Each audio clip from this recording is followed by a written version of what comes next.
Drama and hacks across multiple SocialFi apps, the RTFKT Dunks forging event finally upon us, and America's debt spiraling out of control. Welcome back to another end of the week Crypto Gorilla video where we recap all the Web3 news stories worth caring about. As usual, nothing in this video is financial advice, it's just my opinion, and if you haven't already done so, would you kindly hit that subscribe button. So Friendtech has been the talk of the town this week as so much has happened on the app. We first saw some large Twitter accounts fall victim to SIM swaps, losing thousands of dollars in Ethereum. Fellow YouTuber Ryan D Crypto almost fell victim to one of these attacks. Now all of this was followed by a ton of panic across the board as people were dumping for security reasons, which in my opinion is just financial reasons, as this is one of the major flaws with 3-3 mentality, where you're forced to hold on to somebody while the rest of the market is dumping them. So you end up playing these mental gymnastics to try to convince people you're not evil for selling your keys. So if you're employing the 3-3 strategy, not only do you need to ensure yourself that the person you're doing this with won't dump, you also need to make sure that they are doing this with trustworthy people, because you don't want to get in a situation where you're stuck holding them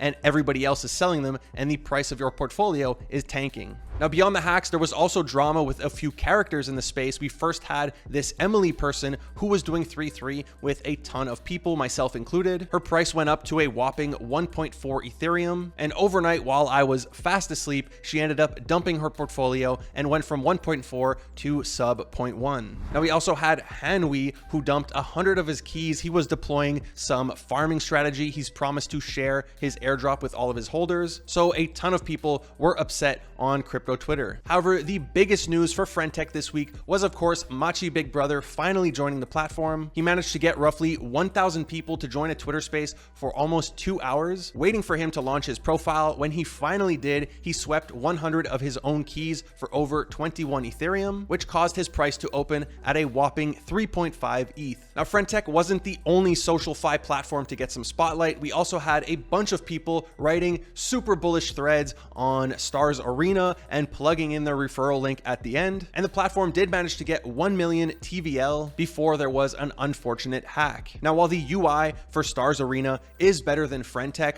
I do feel it has a lot of drawbacks. First of all, it's on Avalanche, and I have nothing against AVAX, but a lot less people are accustomed using AVAX than they are with Ethereum and EVM bridges like Base. And although this platform is a lot like Twitter, which was a selling point everybody was pushing, that means it's a direct competitor to Twitter. So why would I use this over Twitter or any of the other Web3 Twitter apps like DBank or Lenster or all the other ones that are out there? Moving on to the wonderful world of NFTs, Proof Collective has unfortunately let go, I believe, of 50% of their staff. They cut down to 22 employees. And this is obviously getting a ton of criticism as many people feel that they haven't delivered on anything other than a fanny pack, which wasn't even for Proof. Proof is an art collective that was for Moonbirds. But considering the amount of money they have raised through NFT sales and royalties, they've raised over $30 million in royalties. You have to ask yourself, where's all the money gone? Next up, we have RTFKT. Finally, I feel like this video is very negative.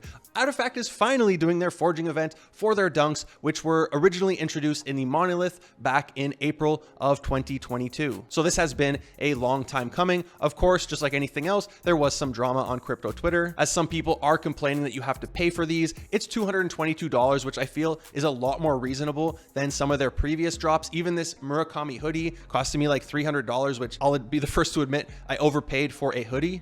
I love Murakami, but a hoodie in general shouldn't be $300. But at this point, I think clone holders and just RTFKT fans have to accept this is a brand. They're going for the luxury brand status. So yes, they are going to be selling products. And if you want them, you're going to have to pay premium prices, and nobody's forcing you to buy every single thing that RTFKT releases. Now, my personal issue with this drop is that the shipping date is only in June, which is very far away. And I don't believe, correct me if I'm wrong, I don't believe they have a system in place to change your address if you were to move. And if you look at the previous shoe drop, they had to delay shipping for that 2 times. So there is no guarantee that these shoes are even going to ship out in June. Now, if we look back to the tweet, they are going to have 3 different kind of shoes available to holders of the dunks. And they're also going to be doing a partnered shoe with Complex that will be available to the public. So in the not so distant future, we could have a ton of people outside of our little Web3 bubble wearing RTFKT products. Now, they also mentioned in this tweet the Vile evolution. I really hope this means we finally get the evolution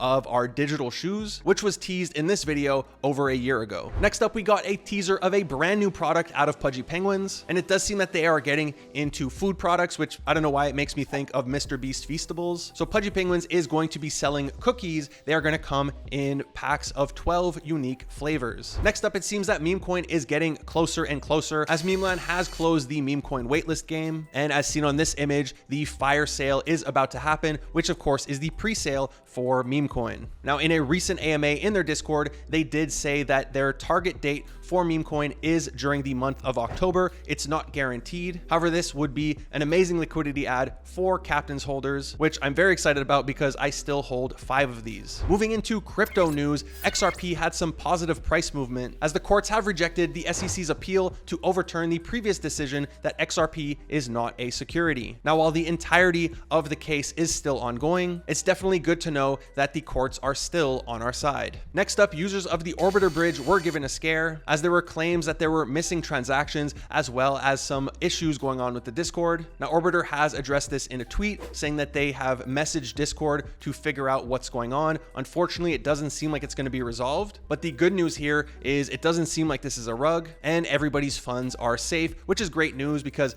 I really like the Orbiter bridge. I use it in all of my airdrop tutorials, and I'm really hopeful that we're going to get an orb token in the near future. But this is definitely a good reminder that you always need to be aware where you're putting your money, and no matter how much you trust a bridge or how many times you've used it or a swap or anything, there's always a chance that something goes wrong and you could lose your money. Next up, we saw the launch of an Ethereum Futures ETF, which unfortunately saw very low trading in its first day with only $425,000 in trading volume in the first 24 hours. Now, while it's all fun and games to troll them on Twitter a little bit, it's definitely in all of our benefits if the launch of these types of ETFs goes well. Last but not least, the US government has added a whopping $275 billion to their debt in a 24-hour period, which many are pointing out is over half of the market cap of Bitcoin. Now, all this happens after we recently crossed the $33 trillion mark, so it does seem inevitable that we're going to have to turn the printers back on. That's it for today's video. I hope you enjoyed it. If I missed any stories, be sure to let me know in the comment section down below. If you enjoyed this video, be sure to give it a big thumbs up. If you haven't already done so, would you kindly hit that subscribe button, smash that bell notification. Thank you for watching the Crypto Gorilla.